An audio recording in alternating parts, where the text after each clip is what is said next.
जय शिवराय मित्रांनो, आज आहे 21 मे आणि आजपासून काही भागांमध्ये दमदार हजेरी लागणार आहे। कुठे कुठे मेघगर्जना सुद्धा होण्याचा अंदाज आहे।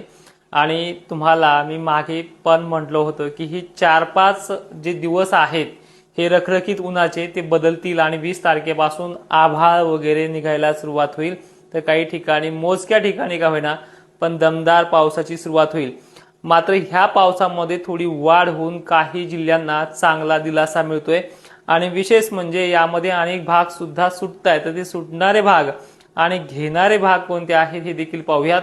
चक्क पश्चिम महाराष्ट्र मराठवाड्यातले जिल्हे वाढताना देखील दिसत आहेत आणि मी जी मागे तुम्हाला मार्किंग केली ह्या मार्किंग मध्ये काही जिल्हे किंवा काही तालुके वाढू सुद्धा शकतात। त्याची परिस्थिती पाहूयात आणि अजून एक तुम्हाला दावा करतोय की ह्या 4-5 दिवसामध्ये रखरख उन्हामध्ये बखाडी स्वरूप वातावरणामध्ये जे काही अल्निनोचे निगेटिव्ह मेसेज येत होते की भयंकर अल्निनो आहे वगैरे वगैरे, आता ह्या 2च दिवसांमध्ये पुन्हा असे मेसेज येतील तुम्हाला मोठ्या मोठ्या संस्थेकडनं की वातावरण सुधारलं आहे आणि चांगला आयोडीमुळे मान्सून चांगला राहणार आहे। बखाड पडली तर असं आणि चांगलं वातावरण झालं की तसं, अशा मेसेजकडे तुम्ही फोकस आणि मार्किंग करून ठेवत चला। तर आज वळूयात आपल्या 21 तारखेच्या पावसाकडे। जो 21 तारखेचा पाऊस आहे त्याची परिस्थिती मनमाड, येवला आणि वैजापूर कन्नडच्या भागामध्ये काही ठिकाणी, तर सिल्लोडमध्ये सुद्धा स्थानिक वातावरणाचा पाणी पडणार आहे। भोकरदन, जाफराबाद जे काही हसनाबाद परिसर आहे इथे थोडेफार शिटोळे तुटण्यासारखी परिस्थिती आज निर्माण होऊ शकते। पण जर बाय चान्स 1-2 ठिकाणी जर पाऊस हा बारीक सारीक किंवा पेंडवलता जरी झाला तर हा पाऊस या भागांना नुकसानकारक ठरू शकतो, कारण की एक्झॅक्टली गरमीचा हॉटस्पॉट बनलेला खानदेश या भागांना इफेक्ट करू शकतो, म्हणजे मिरची उत्पादक शेतकऱ्यांना त्रासदायक ठरू शकतो। आणि त्यामुळे या भागामध्ये पाण्याचा जो रिझर्व एरिया आहे तो सिल्लोड पासून पश्चिम भाग, कन्नड वगैरे भाग, छत्रपती संभाजीनगरचे पश्चिम भाग हे याच्यामध्ये समाविष्ट आहेत। जास्तीत जास्त व्याप्ती 20%च्याही आतमध्ये राहील, पण वातावरण ढगाळ जी परिस्थिती आहे ती 25 तारखेपर्यंत मराठवाडा, विदर्भ आणि खानदेशात कायम असणार आहे। फक्त खानदेशाचे उत्तरेकडील भागांना ढगाळ वातावरण आणि जालन्यापासून उत्तरेकडील भागांना ढगाळ वातावरणाची जी काही स्ट्रेंथ आहे, जी काही राहण्याची व्याप्ती आहे ती कमी अधिक प्रमाणात राहील। ठीक आहे, तर ह्याच 21 तारखेला आज संध्याकाळी अहिल्यानगरमध्येही 1-2 ठिकाणी चांगल्या पावसाचे संकेत आहेत। त्यानंतर पुणे, जेजुरी, फलटण, बारामती, पिंपरी चिंचवड हा जो काही एरिया आहे इथे देखील आहे। रात्री बेरात्री किंवा उशिरापर्यंत होणारा लातूर एरिया आहे। बीडमध्ये काही ठिकाणी ह्या अहिल्यानगर मार्गे येणाऱ्या वातावरणाचा देखील प्रभाव पडू शकतो वातावरण आहे। 21 तारखेचं वातावरण एक स्ट्रेंट लेवलला जर पाहिलं तर असा क्रायटेरिया भरपूर घेण्याचा अंदाज आहे।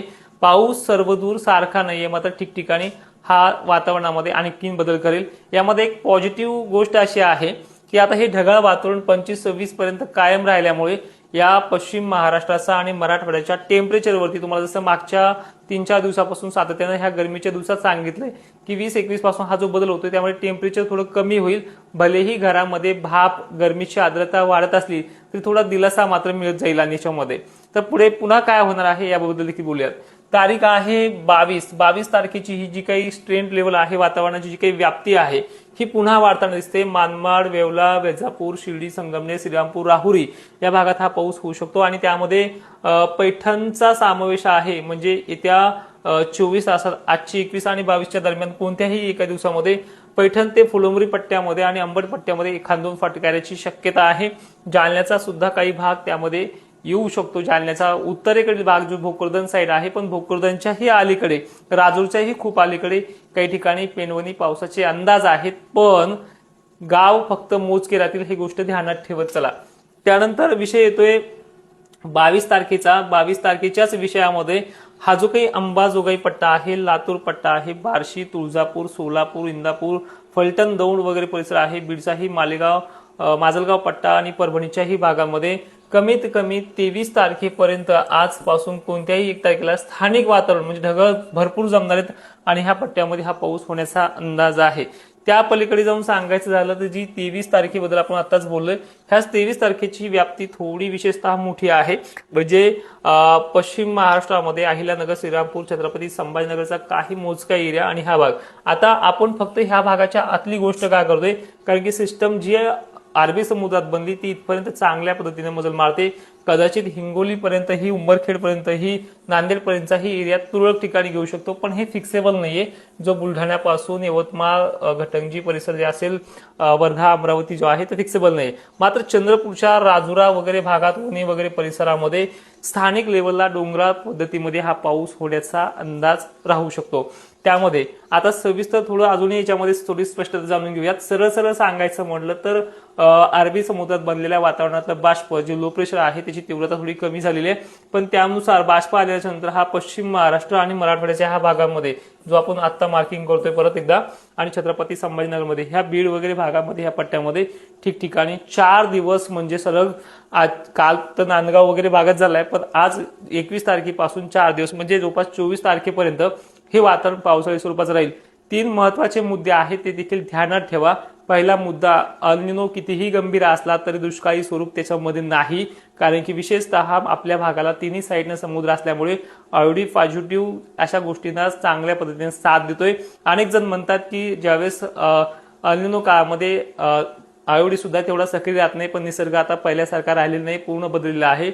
महापूर कंडिशन किंवा मुसळधार अतिवृष्टीसारखी कंडिशन काही भागांना, तर काही भागांना खूपच कमी, अशी पद्धत दोन्ही याच्यामध्ये लागू होते. त्यामुळे आणखीन भाग याच्यामध्ये कव्हर होतील, त्यामुळे जास्त काही टेन्शन घेण्यासारखं नाही. सगळ्यात महत्वाचा मुद्दा म्हणजे ह्या महिन्याचा शेवटचा आठवडा. आता हे जे काही वातावरण बनलेलं आहे 24 तारखेपर्यंत, कदाचित काही ठिकाणी सोलापूरपर्यंत देखील 25-26 पर्यंत राहील, पण अचानक 25-26ला इकडनं वारे जोराने वाहणार आहेत. परत हे ढगाळलेलं वातावरण 2 दिवसासाठी कमी होऊ शकतं, परत 27-28ला वाढू शकतं. याच भागापासून पाऊस सुरू होईल आणि हे चित्र कमीत कमी 2 तारखेपर्यंत असंच राहील. पण ह्या आठवड्यामध्ये जे वातावरण बनलेले ढगाळ, यामुळे टेम्परेचर हळूहळू लॉस होईल. 25-26 पासून आणखीन टेम्परेचर कमी होईल आणि जूनच्या पहिल्या आठवड्यापासून टेम्परेचर डायरेक्ट नॉर्मल येऊन जाईल. जे पावसाळ्याचं स्वरूप जे आहे ते पाहायला जूनपासून पहिल्या 1-2 तारखेपासून पाहायला मिळेल. पण एक्झॅक्टली ज्या भागाबद्दल आपण आजच बोलत आलेलो आहे, तो भाग म्हणजे हा पश्चिम महाराष्ट्र आणि मराठवाड्याच्या, इथे ते स्वरूप, जे वातावरण, टेम्परेचर आणि पाऊस होणारं जे स्वरूप आहे, ते एक्झॅक्टली याच भागामध्ये आजपासून सुरुवात होते आहे. व्याप्तीला देखील वाढ होते आहे आणि त्याच्यामध्ये छत्रपती संभाजीनगरचे पश्चिम भाग, संभाजीनगर म्हटलं की तुम्ही पूर्व, दक्षिण वगैरे भागात जाऊ नका, हे भाग आहेत.